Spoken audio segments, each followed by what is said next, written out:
প্ৰধানমন্ত্ৰী আৱাস যোজনা চৰকাৰে BPL কৰা আৰু এটা নতুন আপডেট লৈ আহিছোঁ। সেইটো আপডেট হ'ল যিসকলে এতিয়ালৈকে চৰকাৰী ঘৰটো লাভ কৰা নাই আৰু চৰকাৰী ঘৰৰ নতুন লিষ্টতো নাম অহা নাই, যিসকলে এতিয়ালৈকে চৰকাৰী ঘৰটো লাভ কৰা নাই সকলোৰে একাউণ্টত কিন্তু বৰ্তমান চৰকাৰী ঘৰৰ পইচা সোমাই আছে। কিছুমানৰ একাউণ্টত কিন্তু চৰকাৰী ঘৰৰ পইচা সোমাই গ'ল। যদি আপোনালোকে এতিয়াও চৰকাৰী ঘৰটো লাভ কৰা নাই আৰু এইবাৰ চৰকাৰী ঘৰৰ নতুন লিষ্টত নাম অহা নাই, তেতিয়াহ'লে কিন্তু আপোনালোকে এতিয়া চৰকাৰী ঘৰৰ কাৰণে নতুনকৈ অনলাইনত এপ্লিকেশ্যন কৰিব লাগিব।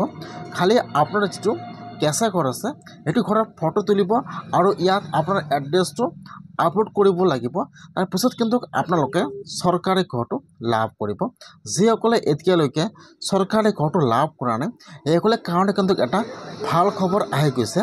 আপোনালোকে 31 মাৰ্চৰ আগত কিন্তু চৰকাৰী ঘৰৰ কাৰণে অনলাইনত আপোনাৰ ঘৰৰ ফটোটো আপলোড কৰিব লাগিব।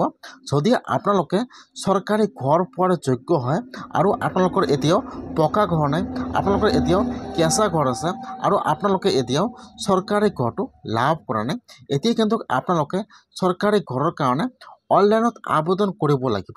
যদি আপোনালোকে আবেদন নকৰে তেনেহ'লে কিন্তু আপোনালোকে চৰকাৰী ঘৰটো লাভ নকৰিব। কেনেকৈ আপোনালোকে চৰকাৰী ঘৰৰ কাৰণে অনলাইনত আবেদন কৰিব লাগিব আৰু কোনসকল লোকে এইবাৰ চৰকাৰী ঘৰটো লাভ কৰিব, মই আজি এইটো ভিডিঅ'ত আপোনালোকক সম্পূৰ্ণ প্ৰচেছ ষ্টেপ বাই ষ্টেপ দেখুৱাই দি আছোঁ।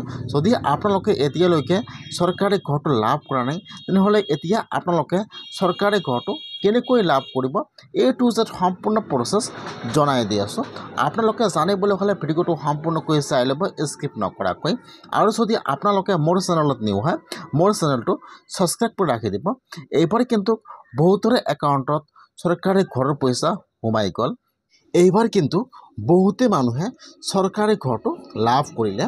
যদি আপোনালোকৰ লিষ্টত নাম অহা নাই আৰু আপোনালোকে এতিয়া ঘৰ পোৱা নাই আৰু আপোনালোকে BPL ঘৰ পোৱাৰ যোগ্য হয় তেনেহ'লে এতিয়া আপোনালোকে এটা এপ বা এটা ৱেবছাইট লঞ্চ কৰিছে।